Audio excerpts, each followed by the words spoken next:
Գյորջյան Կասկադ 60 ամիս փուլային վճարում բազմաթիվ առավելություններ։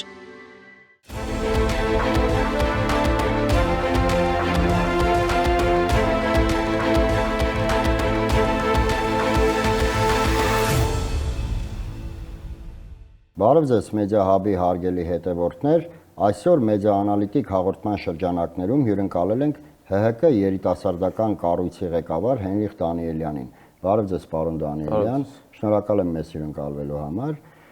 Եվ այսպես սկսենք 3 հանրությանը ցնցած իրադարձությունից, երբ իր տան դիմաց սպանվեց Փարաքար համայնքի ղեկավար Վալոդյա Գրիգորյանը։ Բնականաբար կարծիքները, մոտեցումները տարբեր են։ Քաղաքական համենայն դեպս քաղաքական դաշտի մի մասը մեղադրում է իշխանություններին, իսկ իշխանությունները փորձում են ամեն գնով պաշտպանվել եւ մեղավորության նետերը ուղղել այս կամ այն ուղղությամբ, ընդհանուր հիշելով հասնելով մինչև հոկտեմբերի 27 եւ մարտի 1։ Սակայն ակնհայտ է, որ այս սպանությունը եւ ոչ միայն այս սպանությունը, այլ ամենօրյա ռեժիմով Հայաստանում հնչող կրակոցները իրավապահ մարմինների ամենաթողության արդյունքն է, քանի որ իրավապահ մարմինները ամբողջովին լծված են ընդդիմադիր դաշտը հալածելու գործով։ Խնդրում եմ ձեր մոտեցումը այս հարցին։ Բարև ձեզ, շնորհակալ եմ հրավերի համար։ Մենք մեր խորը ցավակցություններն ենք հայտնում Վալոդյա Գրիգորյանի ընտանիքին։ Վալոդյան մեծ արժանապատիվ հայր, ով հաղթել էր Փաշինյանի իշխանությանը եւ մենք տեսել ենք, թե ինչպիսի կարծիք ունեն ամենակարևորը փարաքարցիները Վալոդյայի մասին եւ ինչպես էին նրանք սքում այս զարհուրելի, այս մտքում չտեղավորվող իրականությունը, որ մեր շուրջը այսօր մենք տեսնում ենք։ Այսօր այսինքն, երբ որ դու ընդդիմադիր ես, դու կամ սպանվում ես, կամ բանտում ես հայտնվում, կամ քրեական հետապնդման ենթակա ես դառնում, հա, քրեական գործերի շինցու քրեական գործերի շրջանակում։ Եթե մենք նայենք, թե ինչ է տեղի ունեցել ըստ էության, մենք կարող ենք փաստել, որ սա իշխանության անգործության արդյունքը առաջի հերթին։ Թե շատ վարկածներ են քննարկում, ուղղակի տենց որպեսզի մենք կոնսպիրոլոգիայով չզբաղվենք, որ ինչ-որ վարկածներ փնտրենք, թե ինչ կարող է լինել այս սպանությունը ըստ էության, առնվազն օբյեկտիվ գնահատականը սա նա է, որ համակարգը չի աշխատում այնպես, ինչպես պետք է աշխատի։ Ես կարող եմ բերել այդ նախկին համակարգի մասին, որ շարժումներ են անում օրվա կառավարիչների, ուրեմն պրոքսի ուժերը նաև, որովհետև իրականում շատ մեծ ողբերգություն է նաև քաղաքական դաշտի համար, հա, ընդդիմադիր քաղաքապետը, համայնքապետը սպանվել իր տան բակում եւ ուզում եմ հիշեցնել, փակագծեր չեմ բացի, չեմ ասի ում մասին է խոսքը, ինչ է, բայց ուղղակի որպեսզի մեզ հետևող, մեզ լսող մեր քաղաքացիները, մեր ընկերները տարբերությունը հասկանան որն է եւ իմանան, թե ինչպես է պետք իրականում անել։ Մեր իշխանության ժամանակ երրորդ նախագահ Սերժ Սարգսյանի կառավարման տարիներին անգամ մոնիտորինգ էր արվում իրավապահ համակարգի կողմից, թե որ օբյեկտը կամ որ սուբյեկտի հետ ունի խնդիր, որը կարող է դառնա սպանություն կամ կարող է դառնա հաշվեհարդար։ Այո։ Եվ այդ ժամանակահատվածները մոնիտորինգ էին արվում, որովհետեւ նույն մարդիկ Հայաստանում նույն ժամանակ չգտնվեին, ազգային անվտանգություն թույլ չէր տալիս, որ այն մարդիկ, ովքեր որ կարող են ազգային անվտանգությանը սպառնան, լինեն միաժամանակ մի վայրում։ Հա, սա ես հստակ ասում եմ, որ կոնկրետ իրավապահ համակարգի ձախողում է, թերացում է, որ թույլ են տվել, որ սպանվի անդիմադիր համայնքապետը։ Հատկապես եկեք մի բանի վրա ուշադրություն դարձնենք, որ այս սպանությունից ամիսներ առաջ տեղի էր ունեցել Մերձավանում մեկ այլ սպանություն,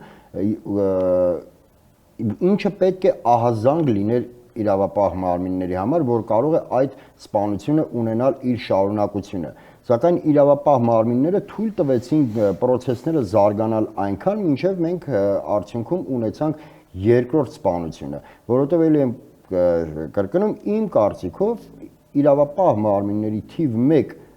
խնդիրը այսօր ընդդիմադիրներին հալածելն է, որովհետև եթե չլիներ դրված իրենց առջև այդ խնդիրը, գուցե իրավապահները զբաղվեին այն աշխատանքով, ինչի համար որ նրանք կոչված են։ Ես ես կարող եմ տասնյակ օրինակներ բերել հիմա, ուղղակի մարդկանց անուն ազգանունները չեմ տա, որովհետև չեմ ճանաչում իրանց, ուղղակի ճանաչում եմ իրենց գործը,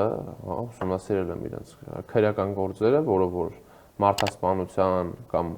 այլ ծանր մեղադրանքներով նրանք դատապարտված են եղել, բայց ազատ են արձակվել ինչ որ խափանման միջոցի փոփոխությամբ, իսկ իրանք բանտում չեն։ Իսկ Փաշինյանի իշխանության համար օրինակ Բագրատ եւ Միքայել Սրբազանները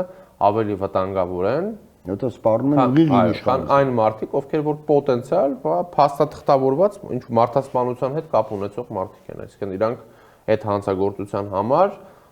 դատվել են, հա, ուղղակի դատական ինչ որ փոփոխություն ա եղել դատավորի որոշման եւ այդ դատական ակտի փոփոխության արդյունքում նրանց խափանման միջոցը փոխվել է այս կամ այն կերպ, հա, տնային կալանք եւ այլն։ Մենք նաեւ ականատես ենք եղել օրեր առաջ մի իրադարձության շատ ցավալի, որ երիտասարդ տղա մահացավ եւս, որը տեղի էր ունեցել երկու երիտասարդների մեջ այդ խնդիրը։ Մենք տեսնում ենք անընդհատ այս մարդասպանությունները, հա, երիտասարդների շրջանակում նաև, որը իմ համար շատ մտահոգիչ է, որովհետև երիտասարդությունն է անպաշտպան նաև, հա։ Հիմա եթե մենք տեսնում ենք, որ չկա վերահսկողություն ոչ դպրոցներում, ոչ համալսարաններում, ոչ փողոցներում եւ երիտասարդությունը այսօր վախենում է Հայաստանի Հանրապետությունում անվտանգ իրեն չի համարում։ Ինչի, որովհետև տեսնում ենք այսպիսի, եթե այսինքն հիմա Փարաքերում ապրող մարդիկ ինչպես իրենց պետք է անվտանգ զգան, եթե Փարաքերում Փարաքերի համայնքապետը անվտանգ չի։ Երբ որ սպանվում է հենց իր տան դիմաց։ Հենց իր տան դիմաց։ Այսինքն մենք այսօր տեսնում ենք, որ Հայաստանի Հանրապետությունում կա անարդարության ճճացող ընթացք, հա, շատ մեծ անարդարության տարբեր դրսևորումներ, տարբեր ոլորտներում, կոռուպցիայից սկսած, այն հարցերից, որոնք որ միայն իշխանամերձ շրջանակների համար են լուծելի, բայց սովորական քաղաքացու համար լուծելի չեն, սկսած դրանից, վերջացրած նրանով, որ մեր քաղաքացիները ապրում են ստրեսի եւ անարդարության զգացողության մեջ։ Դրա փաստն է նաեւ այդ հիվանդությունների աճը, տոկոսների աճը, որոնք կապված են նաև ուղիղ կապված են նաև ստրեսի հետ եւ ցավոք սրտի հիվանդությունների շրջանակում ուզում եմ նաև մատնանշեմ մեր երիտասարդությանը, որոնց հիվանդությունների աճը մեծ տոկոսներ էլի գրանցում, դրա ուրեմն հիմնական պատճառներն են ծխախոտի եւ այդ վեյփերի արկայությունը իրենց կյանքում, նաև երիտասարդների թմրամոլությունը աճել է մի քանի 100%-ով աճել է եւ կան թմրամիջոցների ուրեմն շրջանառության կամ բացահայտման դեպքեր, որոնք հազարավոր տոկոսներով են աճել, այսինքն եղել է 3 դեպք մինչև 2018 թվականը, հիմա դարել է ասենք 850 կամ 2000 դեպք։ Նայեք, Վալոդիա Գրիգորյանի սպանության օրը տեղի ունեցավ մեկ այլ դեպք, որը իր տեսակով գրեթե նոնսենս է։ Նման դեպքեր այնքան քիչ են տեղի ունենում, որ կարելի է համարել բացառիկ, երբ Սանկտ Պետերբուրգում, Հայաստանի հյուպատոսարանում ինքնասպան եղավ կամ սպանվեց գնահատական չտակ, բայց ակնհայտորեն իր մահով չմահացավ Արցախի նախկին պաշտոնյա Բորիս Ավագյանը, ու մինչ այս պահը ԱԳՆ-ից որևէ բացատրություն, որևէ արձագանք, որևէ հայտարարություն չկա նման մահվան հետ կապված։ Դա ինչով կբացատրեք, որովհետև դժվար է պատկերացնել, որ դա նույնպես ամենաթողության արդյունք է, երբ հյուպատոսարանում մարդ է սպանվում կամ ինքնասպան լինում։ Բոլոր դեպքերում ես կարծում եմ, որ մարդը, ով վիդեո ուղերձ էր արել, ասելով, որ ինքը ուզում է տեղափոխվի Հայաստան, նաև լրագրողներից մեկի հետ զրույցեր ունեցել, հարցազրույցեր տվել։ Ես այդ ամեն ինչը տեսնելով չեմ կարծում, որ ինքը տրամադրվածություն ուներ ինքնասպանություն գործելու, հա, բայց դա բոլոր դեպքերում ես կարծում եմ, որ պետքա բացահայտվի էությունը այդ գործի, որովհետև իմ կարծիքով այդտեղ ինչ-որ բաներ կան, որոնք որ շատ խիստ կասկածելի են, բայց այդ խիստ կասկածելի եւ այդ դեպքը նաեւ էլի իմ ցավակցություններն եմ հայտնում իր ընտանիքին շատ վատ բան է տեղի ունեցել, բայց եթե մենք մարդկային, հա, անձնական կոմպոնենտը հանենք, այսինքն որ ցավալի է, որ հայը մահացել, թողենք միայն քաղաքական ենթատեքստը եւ քաղաքական պատասխանատվությունը, սրա պատասխանատունը եւս Հայաստանի Հանրապետության իշխանություններն են, որովհետեւ այո, ինչպես դուք նշեցիք, դա նոնսենս է, դա չլսված բան է, որ հյուպատոսարանում մեր հյուպատոսությունում մարդը գնում է ըստ պաշտպանություն փնտրելու։ Գնում է ու մահանում է այդտեղ։ Որը ոչ իր մահով, ակնհայտորեն ոչ իր մահով։ Պարոն Դանիելյան, եկեք անդրադառնանք Հայաստանի ներքաղաքական իրավիճակին, արդեն տևական ժամանակ է տեղի են ունենում հանդիպումներ տարբեր կուսակցությունների ներկայացուցիչների հետ իմպիչմենտի թեմայով, վաղը ազգային ժողովում սպասվում են լսումներ,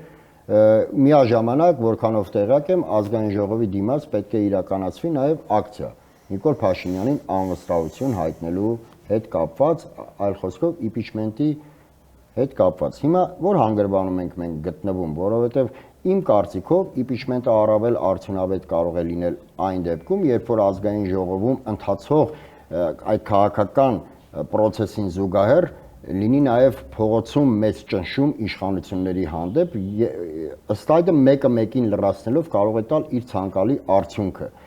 Հիմա որ փուլում ենք մենք գտնվում։ Վաղը մենք իրականացնում ենք պատիվ ունեմ խմբակցությունը մի քանի օր, շաբաթներ, քննարկումներ եւ կոնսուլտացիաներ է անցկացրել տարբեր քաղաքական ուժերի, հասարակական կազմակերպությունների, քաղաքական միավորների հետ։ Եվ մենք իրականացնելու ենք այդ խորհրդարանական լսումները մի կարևոր բարձ բանի համար։ Մենք հարթակ ենք տրամադրելու մարդկանց, ովքեր падգամավոր չեն, բայց ուզում են արտահայտեն իրենց կարծիքը, որպեսզի իրանք հնարավորություն ունեն, նաև մենք հնարավորություն ունենք հանրության ավելի լայն հատվածին ներկայացնենք մարդկանց կարծիքը, հասարակական կազմակերպությունների, քաղաքական այս կամ այն կուսակցության կամ շարժման ղեկավարների կամ ներկայացուցիչների կարծիքները, թե իրենք ինչ լուծում են առաջարկում, ինչ լուծում են ակնկալում մեզանից, որպես քաղաքական ընդդիմադիր կուսակցություն, կամ իրենք ինչ լուծում են առաջարկում, որպես քաղաքական ուժ կամ ընդդիմություն իրենց համարող ինչ-որ սուբյեկտներ, քաղաքական օղակներ։ Հիմա արթուն ենք շարժման համակարգողները հայտարարել են, որ ակցիայի են իրականացնելու ազգային ժողովի դիմաց։ Մենք միանշանակ մասնակցություն ենք ունենալու եւ երկու ուղղությամբ էլ եւ ակցիան է կարեւոր, որ քաղաքացիները քաղաքացիական նախաձեռնությունը աջակցում է մեր ուրեմն անվստահության գործընթացին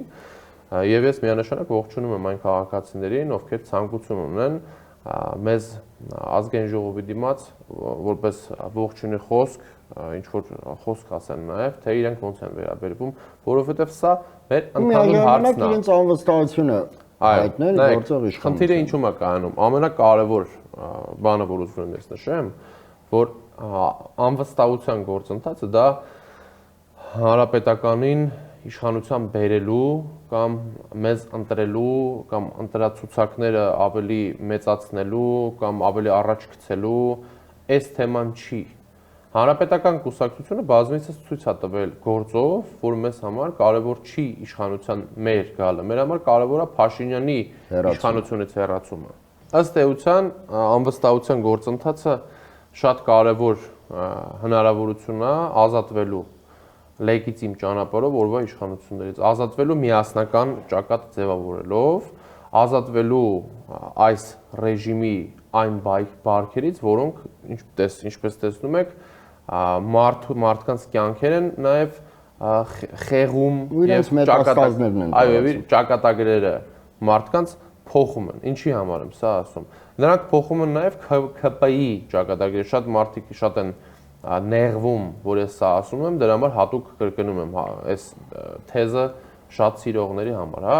Պետքա տրամադրվի հնարավորություն քաղաքացիական պայմանագիր կուսակցության падգամավորների համար, որպեսզի նրանք անցնեն այս դաշտ։ Մենք առաջարկություն չենք արել իրանց։ Բայց ներողություն, մի պահ ընդհատեմ, պարոն Դանիելյան, որովհետև չեք տեսնում արդյոք այստեղ պատեապաշտության վտանգ, ինչ առումով եմ ասում, որ չի բացառվում, որ մարդիկ, խոսքս ԿՊ անդամների մասին է, հատկապես բարձրաստիճան եւ падգամավոր, որ մարդիկ այս 7 տարի իրենց համար իշխանության են, ամբողջովին նպաստել են Նիկոլ Փաշինյանի քաղաքական գործունեությանը, ամբողջովին նպաստել են Արցախի կործանմանը եւ այլն, բոլոր աղետալի հետևանքներով, այդ թվում օգտվել են իշխանական կերակրատաշտից, ամբողջական բարիքներից եւ հանկարծ երբ որ զգան, որ Նիկոլ Փաշինյանի իշխանությունը արդեն երերում է ու օգտվեն ձեր առաջարկած այդ կամուրջից եւ անցում կատարեն այս կողմ ոչ թե հանուն հայրենիքի, այլ իրենց սեփական մաշկը փրկելու համար։ Նման վտանգ չեք տեսնում։ Դա ես չեմ տարածի բոլորի վրա, որովհետեւ ես չեմ համարում, որ բոլորը կիսել են Փաշինյանի կարծիքները։ Բոլորը ստիպված նաեւ, հա, իրանց մեջ կան մարդիկ, ովքեր որ իրանք հնարավորություն չեն ունեցել գալ այս կողմ, որովհետեւ հա, անդիմությունը ամեն ինչ արել է, որ փողոցում ակցիաներ են իրականացրել, շատ բաներ են արել, բայց նորից եմ ասում, այս ժամանակահատվածում մենք չունենք ստեղծված առաջարկություն իրանց համար։ Այսինքն այն մարդկանց համար, ովքեր իրականում չեն կիսում Նիկոլ Փաշինյանի, ով ձեր ասած մարդիկ օրենքի առաջ պատասխան են տալու միանշանակ։ Այսինքն ես չեմ խոսում նրա մասին, որ ով որ Արցախի հանձնման մեջ կամ 5000 հոգու մահի մեջ իր ուրույն դերը ունի, պետքա օրենքի առաջ պատասխան չտա, բայց այդ օրենքի առաջ պատասխան տալը եւս պետքա լինի իրականում օրենքի առաջ պատասխան տալ, ոչ թե դագաղներով իրանց տուն գնալ, հա, պետքա լինի իրավական եւ իրավական գնահատական իրանց քայլերին, այլ ոչ թե լինեն այդ նոր տարանջատման օպերացիաներ, սևերի սպիտակների բաժանված, բևեռացված հասարակություն, որի արդյունքում շահումը միայն թուրք-ադրբեջանական տանդեմը, այլ ոչ թե Հայաստանի Հանրապետությունը։ Եվ այո, ես իմ կարծիքն եմ ասում, պետքա միասնականության մեջ մենք ներառենք այն մեխանիզմները, որոնք այսօր չկան։ Այսինքն պետքա այդ կուլտուրայից հրաժարվել իրար քֆուր տալու, իրար տուն մտնելու, իրար ընտանիք հայհոյելու, իրար անձնական դաշտ մտնելու եւ պետքա ստեղծել քաղաքական դիսկուրսի հնարավորություն դասական քաղաքական մեխանիզմներով, այսինքն դասական քաղաքականությունը պետքա վերականգնել եւ հույսը երիտասարդների նաեւ պետքա վերականգնել, որ մենք ունենք դեմոկրատական պետություն վերաձևակերպելու, վերաիմաստավորելու այսօրվա իրավիճակը հնարավորություն։ Իսկ այդ հնարավորությունը ինձ համար դա իմպիչմենտի գործընթացի մեջ է։ Եվ այս իմպիչմենտի ձեր ասածը շատ մեծ տեղ կունենար, եթե ես օրինակ ասեի իմ կարծիքը, որ պետքա բոլորին հին ու նոր անել։ Չէ, հին ասել ինչ նախկինում եղել է, մոռանում ենք, անցնում ենք առաջ, ես դա չեմ ասում։ Ես ասում եմ, որ պետքա մարդասիրական միջանցքի հնարավորություն տալ մարդկանց, ովքեր որ ուզում են իրանց ներգրավվածությունը ունենան հայրենիքի փրկության ճակատում, բայց դա կարող է լինել միայն ժողովրդի աջակցությամբ, հա, աջակցության մեծ հարթակ ստեղծելով, որովհետև Նիկոլ Փաշինյանը այդ մարդկանց նույն բանը կառաջարկի, ինչ առաջարկում է ընդդիմությանը, հա, եթե դու ինձ հետ չես, դու պետք է հայտնվես կամ բանտում կամ այլ տեղում։ Գերեկ տեղի ունեցավ Միքայել Սրբազանի դատը, բնականաբար ինչպես եւ սպասելի էր, դատավորը մեղավոր ճանաչեց Միքայել Սրբազանին։ Սակայն եթե ուշադրություն ենք դարձնում, վճիրը կարդալուց դատավորի ձայնը բավականին դողում էր եւ տպավորություն էր, որ նա ինքը չի հավատում իր կարդացած վճռին եւ անում է մի բան, որը նրան պարտադրված է։ Բայց դրանից իրականությունը չփոխվեց, Միքայել Սրբազանի դատավճիռը կարդացվեց եւ Միքայել Սրբազանը շարունակում է գտնվել անազատության մեջ։ Հիմա ենթադրենք վաղը այդ նույն դատավորը, որի անուն ազգանունը ճիշտ ասած չեմ հիշում, նույն դատավորը զղջա, ասի ես ներողություն եմ խնդրում, ես պարտադրված եմ, ես ստիպված եմ եւ մենք նրան տրամադրենք այդ մարդասիրական միջանցքը։ Արդյոք դա արդար է այն առումով, որ նա այսօր խաղում է մարդկանց ճակատագրերի հետ, խաղում է բարձրաստիճան հոգևորականների անվան ու արժանապատվության հետ եւ ավելին նրա արածը շատ ավելի մեծ հանցագործություն է իմ գնահատմամբ, որովհետեւ նա ուղիղ հարված է հասցնում հայ առաքելական եկեղեցուն։ Հիմա արդյոք արդար է նրան մարդասիրական միջանցք տրամադրել։ Իմ առաջարկած մարդասիրական միջանցքը իրանց նմանատիպ այդ կատեգորիային նախ չի վերաբերվում։ Դա մեկ։ Երկրորդը շատ կարևոր է այդ տարանջատելը անձնական կարծիքը, անձնական վերաբերմունքը, անձնական էմոցիան, պետական ազգային ընկալումից։ Շատ կարևոր է, որովհետև եթե պետք է Հայաստանի Հանրապետությանը հնարավորություն տալու գինը լինի այդ դատավորին ներելը, այո, պետք է ներվի այդ դատավորին ուրեմն։ Եթե պետք է հնարավորություն լինի Արցախ վերադառնալ, բայց այդ դատավորին պետք է ներել, ուրեմն պետք է ներենք այդ դատավորին։ Որովհետև կա ազգային խնդիր, որի առաջամարտիկ ազգային խնդիր, այո, հայ առաքելական Սուրբ եկեղեցին է, որի համար մենք պայքարել ենք, պայքարում ենք եւ պայքարելու ենք, եւ սրբազանները այո քաղբանդարկյալ են եւ քաղաքական հալածանքի են ենթարկվում, բայց նորից եմ կրկնում, եթե լինի նժարին Հայաստանը թե մեր սեփական ամբիցիան, մենք երբեք չենք ընտրելու մեր սեփական ամբիցիան, ընտրելու ենք միշտ ընտրելու ենք Հայաստանը։ Եվ սա է տրամաբանությունը մարդասիրական միջոցի, ոչ թե այն է տրամաբանությունը, որ ԿՊ-ում կամ իշխանական կամ պրոիշխանական ինչ որ հատվածներում կան մարդիկ, ովքեր իմ կարծիքով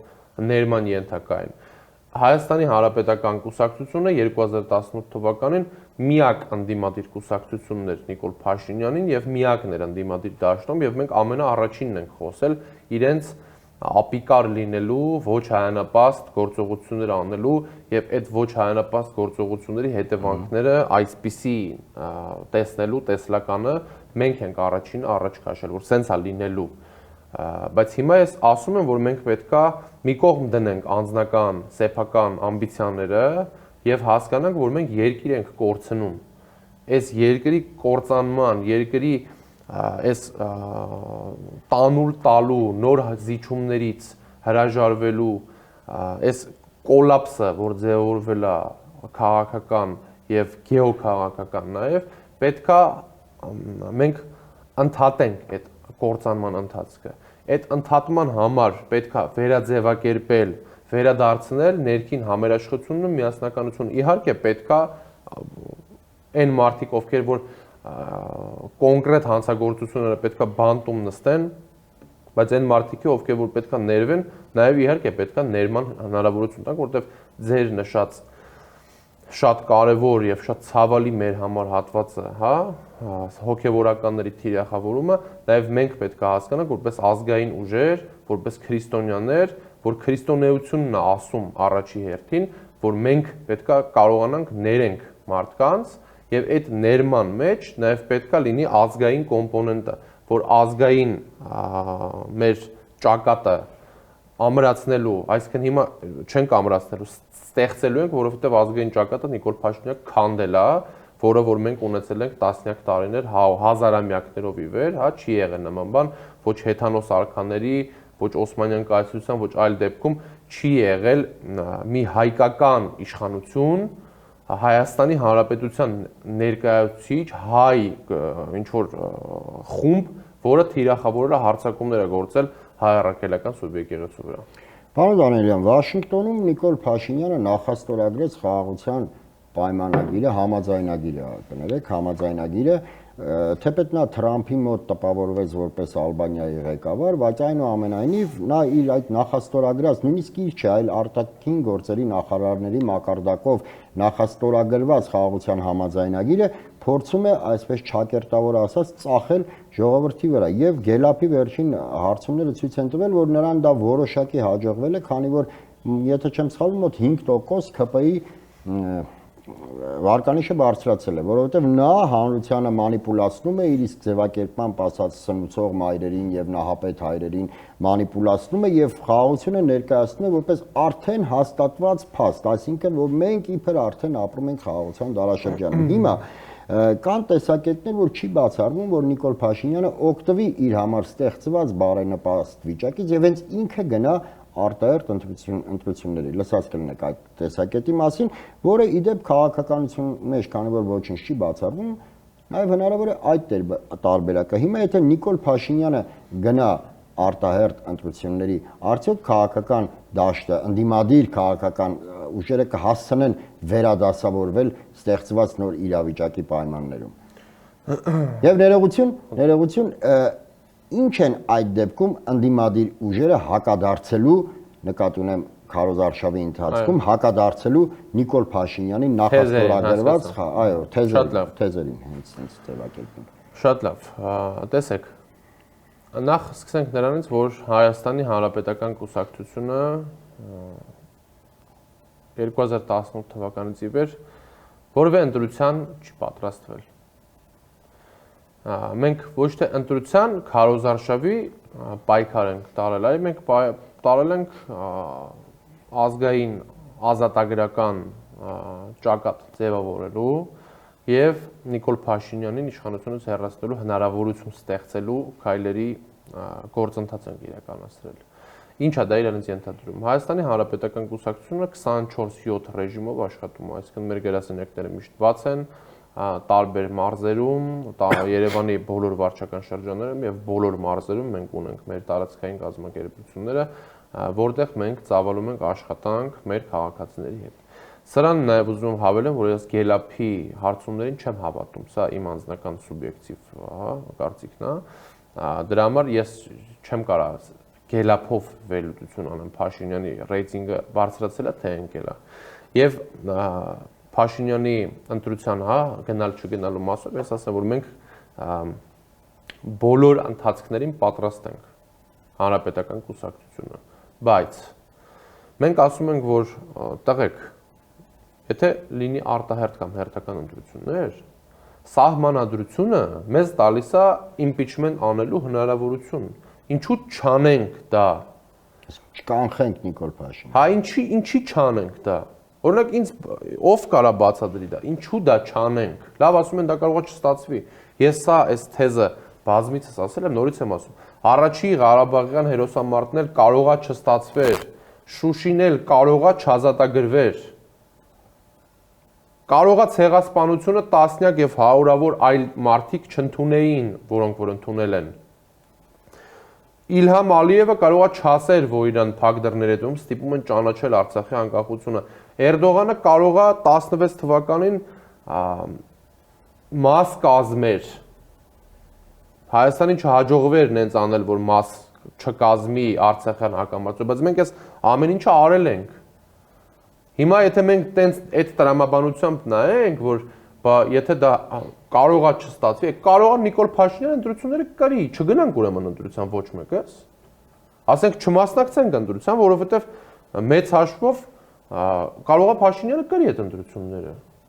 Չի բացառում։ Չէ, իսկ եթե տրամաբանությունը այդ կարողանա, եթե որովհետև քաղաքական չպայքարի պայմաններում, այո, եթե մենք տրամաբանությունը այդ կարողանա, հա, կարողա, սենց, կարողան այդ կարողայի մեջ մտնում է Նիկոլ Փաշինյանի ընտրություններում 50+1 հաղթանակը, որովհետև նա ակնհայտ է, չէ, որ կիրառելու է բոլոր վարչական ռեսուրսները, որոնք հնարավոր են կամ անհնար են։ Հակադարձման բացակայության պայմաններում հասնելու է իր ցանկալի արդյունքին։ Միանուչ նայեք, հիմա հակադարձման պայմանները անհամաչափ են, չափման միավորը նույնը չի։ Այսինքն չափման միավորը տարբեր է իշխանության եւ ընդդիմության, որովհետեւ իշխանությունը ունի ներքաղաքական մեծ լծակներ, ունի պետական ռեսուրս, որը ամբողջությամբ կիրառում է, ունի անսահմանափակ ֆինանսական ռեսուրս, որը հնարավորություն ունի ծախսելու եւ ունի միջազգային որոշ հարթակների աջակցությունը, որոնք Նիկոլ Փաշինյանի գործողությունները առնվազն չեն դատապարտում։ Հիմա այս ամեն ինչի հետ մենք տեսել ենք, հա, Արմեն Աշոտյանը 2.5 տարի նստել է բանտում, Սրբազանները բանտում են այսօր Սամվել Կարապետյանը գործարար բանտում է խոսքի համար, այս իմ նշած մարդիկ խոսքի համար են բանտում, հա, իրանք ուղղակի կարծիք են հայտնել, բացառապես ու բանտում խոսքի են, մասին, հա, Արմեն Աշոտյանին 2.5 տարի բանտում են պես, որովհետև ինքը ասում էր, ինչ ա լինելու Արցախի հետ, ինքը իր վերջի, ես այսօրվա պես հիշում եմ Աշոտյանի հարցազրույցները, Աշոտյանի բացահայտումները, որոնք նա արել էր Եվրոպայից վերադառնալուց հետո, որ ասում էր, տղեկ, Արցախը տվել են, Արցախը ամբողջությամբ են տվել, ոչ թե մասնակի, այլ ամբողջությամբ տվել, Աշոտյանին տարանստացրեցին բանտ։ Սամվել Կարապետյանը ասում է, որ եթե այս ամեն ինչը շարունակվի, մենք էլ մեր ձևով ինչ որ քայլ կանենք, այդ մարդուն դրա համար կալանավորում են։ Սրբազանները ասում են, որ սխալ եք անում, իրանց խոսքի համար կալանավորում են, այսինքն ի՞նչ է իր համար, ի՞նչն է խնդրեմ, այս իմ նշած մարդկանցից ավելի ուժեղ տղա են ԿՊ պատգամավորները, ոչ, որ իրանց կկալանավորի, եթե չասեն, չանեն նենց ինչ որ ասում են ինքը։ Չէ, միանշանակ կկալանավորի, բայց իմ պատկերացմամբ դա չպետք է մարդուն հետ պահի։ Այդ ձեզ պետք է հետ չպահի, որովհետև դուք ազգային մոտեցումներ ունեք։ Անպայման չի բոլորը ունենան այդ ազգային մոտեցումները, պարտական չեն իրանք ունենան այդ ազգային մոտեցումները, բայց մենք ենք պարտական իրանց մեր դաշտ բերելու։ Մենք ենք պարտական իրանց ազգային դաշտ բերելու։ Հիմա ո՞նց բերենք ազգային դաշտ։ Իրանց պետքա հնարավորություն է, նորից եմ ասում, այդ հնարավորությունը ժողովուրդը պետքա նայեք, մենք փորձել ենք այսքան ժամանակ process-ը տանենք ազգային ժողով։ Հայրենիքի փրկության շարժման ժամանակ փորձել ենք, դիմադրության շարժման ժամանակ փորձել ենք, սրբազան շարժման ժամանակ բոլոր շարժումների ընթացքում հանրապետական առաջամարտիկ ա եղել փողոցային պայքարներին։ Փորձել ենք, ճիշտ է։ Հիմա փորձում ենք ազգային ժողովից process-ը հանենք փողոց։ Կստացվի մեզ մոտ դա, եթե միասնականություն լինի, միանշանակ կստացվի։ Եթե միասնականություն չլինի, այդ ժամանակ արդեն մենք մեր քաղաքական գնահատականները կտանք եւ կբացահայտենք, թե ինչու չի ստացվում այս պահին այդ միասնականությունը, որն է այն խոչընդոտը։ Ես համաձայն եմ, որ կարողանելով քաղաքականություն չի վարվում, որովհետև որպեսզի համոզվես որևէ բան արդյունք չի տալիս, նախ պետք է անես դա։ Սակայն ի սկզբանե ես այդքան էլ անձնապես այդքան էլ չեմ ընդունում այդ մոտեցումը, որ կարող է չստացվի։ Քայլ պետք է արվի։ Իսկ ձեր պատկերացմամբ, ձեր գնահատականով ինչու այդ միասնությունը առ այս պահը, որն է այդ խոչընդոտող հանգամանքը, խնդիրը, պատճառը, աղբյուրը։ Ասեմ, շատ դեպքերում մարդիկ չեն պայքարել իշխանությունից հեռացնելու Նիկոլ Փաշինյանին, այլ իշխանության գալու համար են պայքարել, սա մեկ։ Շատ դեպքերում, երբ որ մենք եղել ենք նույն վրաններում, անուններ հիմա չեմ տա, բայց միշտ տվել եմ, ուզում եմ ասեմ, իմ հարցազրույցները կարող են հետ նայել կամ իմ գրառումները միշտ ասել եմ ովքեր են այդ մարդիկ։ Հանրապետականի մասին բամբասել են անենց բաներ, որոնց այսինքն եթե դու տենց կարծիք ունես քո ընկերոջ մասին կամ քո գործընկերոջ մասին, ձեր մոտ չի կարա միասնական հաջողություն գրանցվի, որովհետև դու իրան առնվազն չես վստահում։ Հանրապետականը ասում է եւ ասել է եւ ասելու է։ Տղեկ, եկեք այս իշխանությունը փոխենք, անենք արդար ընտրություն, իրական արդար ընտրություն։ Բոլորը ներգրավվածություն ունեն արդար ընտրության մեջ։ Թող ժողովուրդը ընտրի ում ծրագիրն է ինքը ուզում, հա, ով մենք կարում ենք, հետո նայեք։ Ես պետք է ազնվությամբ ասեմ, որ հաջորդ իշխանության համար մեծ բարդությունն ալնելու իշխանություն լինելը շատ մեծ, որովհետև այսօրվա ֆինանսատնտեսական նոր ձևավորվող կոլապսը, որ Հայաստանում լինելու է, ջարդվելու է հաջորդ իշխանության գլխին։ Այն սաղ շինարարությունները, որոնք որ չեն ավարտվելու, կարելու է հաջորդ իշխանությունը պատասխանատվությունը։ Այն բանկային գործարքները, որոնք որ արվել են ու չեն կարողանալու տան բանկերի փողը, պատասխանատվությունը մնալու է հաջորդ իշխանության վրա։ Այն բոլոր հատվածները, որոնք որ չի ստացվել այսօրվա խապկանքի, մենք բացահայտելու ենք, բայց մենք ենք կրելու։ Մենք կրելու ենք 14 միլիարդ դոլար պարտքի փակման այդ գործընթացը։ Այն իշխանությունը, որը որ գալու է։ Այսինքն Լևոն Տեր-Պետրոսյանի ձևակերպմամբ Նիկոլ Փաշինյանը իր հաջորդին կտակելու է ավերված երկիր։ Ես նախագահի այդ խոսքը շատ լավատեսական եմ համարում, որովհետև եթե մեր մոտ ստացվի impeachment-ը, ստացվի հեռացնելը, կլինի առաջին նախագահի կանխատեսմամբ մենք կստանանք, կվերցնենք ավերված երկիրը վերաձևակերպելու գոնե հնարավորություն կունենք։ Եթե չստացվի մեզ մոտ, մենք այդ երկիրը չենք էլ ժառանգի։ Այսինքն երկիր չի մնա։ Այո, այսինքն երկիր չի մնա, որովհետև Նիկոլ Փաշինյանը տանում է երկիրը կործանման եւ ինքը իր համար բոլոր ուղղությունները սակարկման ենթակա են, բացի մի ուղղությունից։ Այդ իր անձնական շահն է։ Հիմա մենք պետքա, նայեք, շատ եմ խոսում, որ մենք չպետք է իրանց նմանվենք եւ նաեւ այդ ՔՊ-ի մասով բոլոր ուղղությունների մասով մենք չպետք է այդ նույն բարքերը կիսենք այդ թեզերը։ Մենք որպես պահպանողական կուսակցություն չենք կիսում, որ մարդկանց ընտանիքներին վիրավորում են, չենք կիսում, որ մտնում ես մարդու անձնական կյանք, չենք կիսում նաեւ այն, որ քո անձնական շահը լինում է պետական շահից վեր, այո։ Եվ եթե չլինի հանրապետական կուսակցությունը, բայց լինի Հայաստանի Հանրապետությունը, երրորդ նախագահ Սերժ Սարգսյանը ամեն անգամ կընտրի Հայաստանի Հանրապետությունը, ոչ թե իր կուսակցությունը։ Դե ինչ, պարոն Դանիելյան, շնորհակալ եմ հետաքրքիր զրույցի համար։ Հուսանք, որ այնուամենայնիվ մեզ բոլորիս միասնաբար կհաջողվի օր առաջ ազատվել Նիկոլ Փաշինյանի իշխանությունից, քանի որ կյանքը ցույց է տալիս, որ Նիկոլ Փաշինյանի իշխանության յուրաքանչյուր օրը իր աղետալի ազդեցությունն է ունենում ոչ միայն արտաքին հարաբերությունների, այլև ներքին հասարակական կյանքի վրա։ Եվս մեկ անգամ շնորհակալ եմ։ Մեդիա հաբի հարգելի հետևորդներ, հիշեցնեմ, որ զրուցում էի ՀՀԿ երիտասարդական կառույցի ղեկավար Հենրիխ Դանիելյանի հետ։ Այսօր այսքանը, շնորհակալ եմ, կհանդիպենք։